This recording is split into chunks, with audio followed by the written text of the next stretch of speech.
नमस्कार मित्रांनो, आजच्या व्हिडिओमध्ये एक अत्यंत महत्त्वाची माहिती आपण पाहण्याचा प्रयत्न करणार आहोत. सद्यस्थितीला जर पाहिलं तर पोलीस भरती असेल किंवा इतर कोणत्याही कामासाठी तुमचं 10वीची किंवा 12वीची मार्कशीट किंवा तुमचं सनद असेल किंवा तुमचा मार्क मेमो असेल किंवा तुमचं मायग्रेशन सर्टिफिकेट जर हरवलेलं असेल तर मोठ्या प्रमाणात तुम्हाला अडचणी येत असतात त्याच्यामुळे. परंतु आता तुम्हाला टेन्शन घ्यायची गरज नाही आहे. डायरेक्टली तुम्ही घर बसल्या तुमच्या जे काही सर्टिफिकेट असतील ते सर्टिफिकेट तुम्ही मागवू शकता पोस्टाने किंवा डायरेक्टली तिथे जाऊन सुद्धा तुम्ही घेऊ शकता. ते नेमकं कशा पद्धतीनं घ्यायचं सविस्तर माहिती आजच्या व्हिडिओमध्ये आपण पाहण्याचा प्रयत्न करणार आहोत. व्हिडिओ जर आवडत असेल तर तुमच्या मित्रपरिवारांना नक्की शेअर करा आणि लाईक करायला मात्र विसरू नका. चला तर आजच्या व्हिडिओला सुरुवात करूया. तुम्हाला गुगलवरती यायचं आहे आणि इथं सर्च करायचं आहे तुम्हाला mahassbboard.in/reprint/ हे असं टाकू शकता. रिप्रिंट टाकल्याच्या नंतर तुम्हाला हे असं एंटर करून घ्यायचं आहे. एंटर करून घेतल्याच्या नंतर तुमच्यासमोर Maharashtra state board of secondary and higher secondary education Pune असं येईल. याच्यावरती आल्यावर इथं तुम्ही इथं पाहू शकता की इंग्लिश आहे. मराठी करायचं असेल तुम्ही इथं मराठी करून घेऊ शकता. आता याच्यामध्ये तुम्हाला इंग्लिशमध्ये घेऊ शकता तुम्ही. डुप्लिकेट तुमची मार्कशीट असेल, मार्कशीट म्हणजे तुमचा जो काही मार्क मेमो असेल, तुमचं गुणपत्रक म्हणजे तुमचं जे काही सनद असते त्याला सर्टिफिकेट म्हणतात. अशा पद्धतीने हे कागदपत्र तुम्हाला इथं करून घ्यायचे आहे. त्यानंतर लॉग इनवरती तुम्हाला क्लिक करायचं आहे. हे जे तुमचं पाहिजे ते काढू शकता. त्याच्यासाठी लॉग इन तुम्हाला करायचं आहे. मोबाईल नंबर टाकून सेंड व्हेरिफिकेशन कोडवरती क्लिक करायचं आहे. त्यावरती क्लिक केल्यावर तुम्ही जो काही मोबाईल नंबर दिलेला आहे त्या नंबरवरती तुम्हाला OTP पाठवला जाईल. आपला OTP आलेला आहे. आपण OTP आता इथं टाकून घेऊन त्यानंतर व्हेरीफाय अँड नेक्स्टवरती क्लिक करणार आहोत. केल्याच्या नंतर तुम्हाला ईमेल व्हेरिफिकेशन करण्यासाठी दाखवलं जाईल. तुमचा ईमेल ID जो काही असेल तो ईमेल ID टाकून सेंड व्हेरिफिकेशन कोड तुम्हाला करून घ्यायचा आहे. तो आलेला OTP टाकून घेऊन व्हेरीफाय अँड नेक्स्टवरती क्लिक करायचं आहे. क्लिक केल्याच्या नंतर तुमच्यासमोर HSC आणि SSC हे 12वी आणि हे 10वी असं आलं जाईल. तुम्हाला कोणत्या ह्याच्यामध्ये जायचं आहे ते क्लिक करून घ्यायचं आहे. आपल्याला 10वीचं पाहायचं आहे म्हणून गो टू SSC डॅशबोर्डवरती आपल्याला क्लिक करून घ्यायचं आहे.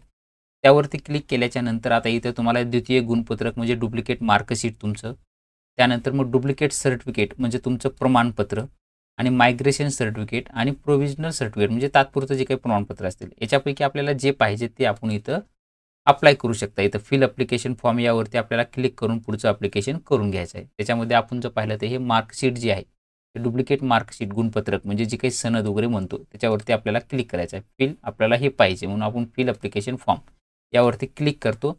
त्यासाठी इथं काही सूचना दिलेल्या आहेत. त्या सूचना व्यवस्थित भरून वाचून घ्या तुम्ही. तुम्हाला जर पाहिलं तर तात्काळ सेवा अर्जंट पाहिजे असेल तर तुम्हाला ₹100 एक्स्ट्रा लागतील आणि ते जे तुम्हाला ते अर्ज केल्यापासून तुम्हाला 3 दिवसामध्ये हे तुम्हाला पोस्टनं किंवा तुमचं जे काही हे असेल तुम्ही दिलेलं असेल त्या पद्धतीनं तुम्हाला हे मिळून जातील. आणि नॉर्मल जर पाहिजे असेल तर तुम्हाला त्याच्यामध्ये ते ₹500 ते तुम्हाला मिळून जातात. आता त्यानंतर हे वाचून घ्या संपूर्ण सविस्तर. इथं भरपूर दिलेले आहेत नोटिफिकेशन. तुम्ही माहिती व्यवस्थित वाचून घ्या. त्यानंतर मग तुम्हाला इथं मी सूचना वाचल्या आहेत आणि त्यासाठी सहमत आहे असं क्लिक करायचं आहे आणि त्यानंतर आय ॲग्रीवरती क्लिक करून घ्यायचं आहे. ते केल्याच्या नंतर तुमच्यासमोर असं डॅशबोर्ड येईल. तिथं तुम्हाला 3 स्टेपमध्ये कंप्लीट करायचं आहे अर्ज. एक फिल ॲप्लिकेशन, त्यानंतर अपलोड डॉक्युमेंट आणि स्टेट बोर्डचं पेमेंट करण्यासाठी. काही नाही, इथं अवघड नाही आहे. थोडंसं खाली स्क्रोल डाऊन करून घ्या.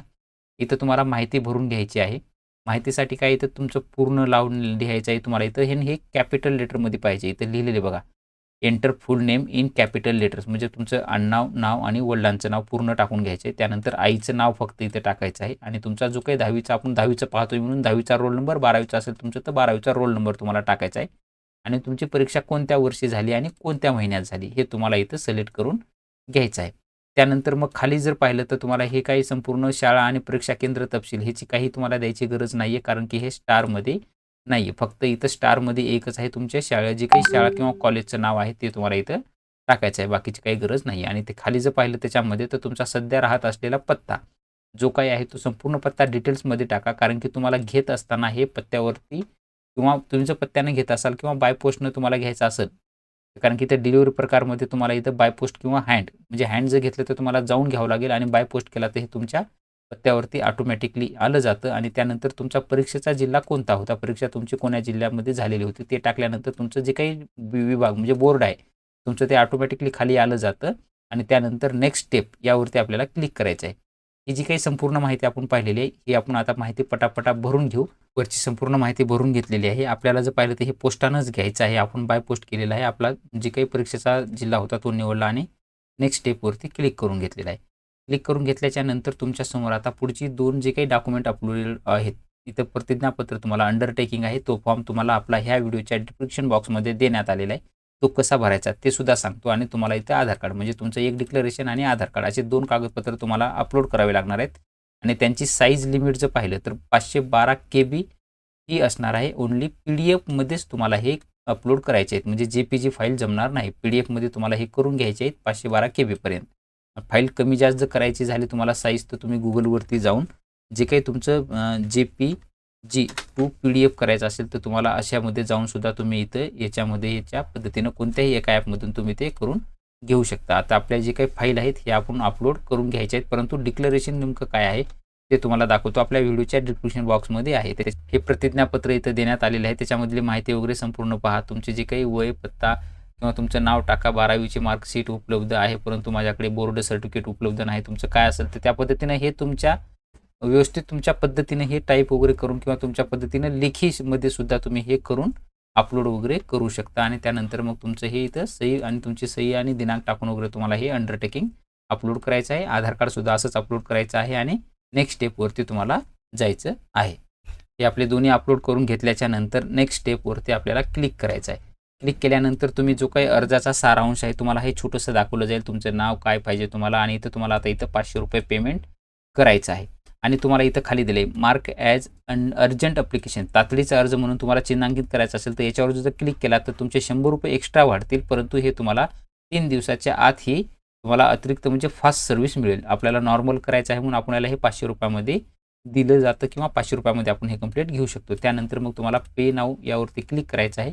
मला इथं ऑप्शन दाखवले जातील, त्याच्यामधून तुम्ही इथं कार्ड पे थ्रू वगैरे कोणत्या ह्याच्यामधून पेवरती UPIद्वारे पे थ्रू UPI QR कोड अशा पद्धतीनं कोणत्यातून बी करू शकता. आपण एकावरती क्लिक करून घेणार आहोत आणि एक क्लिक करून घेतल्याच्या नंतर तुमच्यासमोर जो काही इथं ही दाखवलं जाईल जनरेट UPI QR कोड, तो QR कोड झाल्याच्या नंतर तुम्ही पेटीएम असेल, फोनपे, गुगल पे तुमच्याकडे जे काही स्कॅन करायचं ॲप आहे त्याच्यातून स्कॅन करून तुमचं पेमेंट करू शकता आणि केल्याच्या नंतर परत तुमच्यासमोर अशी पेमेंट स्लिप दाखवली जाईल. पेमेंट स्लिपवर तुमचं ट्रान्झॅक्शन ID असेल, तारीख, स्टेटस असेल, त्यानंतर तुमचा सीट नंबर, नेम, तुमची संपूर्ण डिटेल्स जे काही आहे ती संपूर्ण अमाऊंट वगैरे दाखवलं जाईल. ती तुम्हाला इथं डाउनलोड करून घ्यायची आहे. डाउनलोड करून घेऊन तुमच्याकडे ठेवू शकता सेव्हसाठी, कारण की तुम्हाला भविष्यात पुढे जर कामी आली तर येऊ शकते. या पावतीवरती डिटेल्समध्ये तुमचं सगळं असणार आहे. तर अशा पद्धतीनं संपूर्ण स्टेप बाय स्टेप आपण माहिती पाहिलेली आहे. अशा पद्धतीनं तुमचंही किंवा तुमच्या मित्राचं किंवा तुमच्या घरातील नातलगांचं कुणाचं कोणतं सर्टिफिकेट हरवलं असेल किंवा खराब झाला असेल, काही झालं असेल, तुम्हाला जर परत त्याची दुय्यम प्रत मागवायची असेल तर अशा पद्धतीनं तुम्ही प्रोसेस करून मागवू शकता. अशा पद्धतीची एक महत्त्वाची माहिती आपण देण्याचा प्रयत्न केला होता. चॅनलवर नवीन असाल तर चॅनलला नक्की सबस्क्राईब करून ठेवा, कारण की असेच महत्त्वपूर्ण व्हिडिओ आपल्या चॅनलवरती येत असतात. भेटूया नवीन माहितीसह नवीन व्हिडिओमध्ये. धन्यवाद.